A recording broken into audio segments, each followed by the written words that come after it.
Good morning, Alex Herrera with Techis Travel. Today, in February, I wanted to show you what the weather looks like in our hometown of Barva. This is what it looks like in February. And what you see here is our Catholic Church, which takes an entire block, as it is the case in most towns in Costa Rica. While we enjoy this beautiful weather, I'll show you a little bit of the lay of the land in the colonial times. Right in front of the church, you always find a soccer field, but in our case, it has given room to a park. Behind the park, you see the municipality with the tile roofs.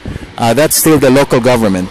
And over there, the clinic, and it used to be the school, this second half of this block, but it's now little businesses that people walk to.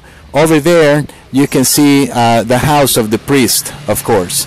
And up above in the mountains, out of the three Marys, Las Tres Marias, the one in the middle is Barva Volcano, named after an Indian chief who ferociously fought the Spaniards back in the day.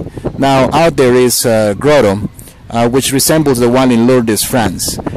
But this is what February looks like in our hometown near our headquarters, and we invite you to visit us whenever you think is a good time. Thank you very much for watching.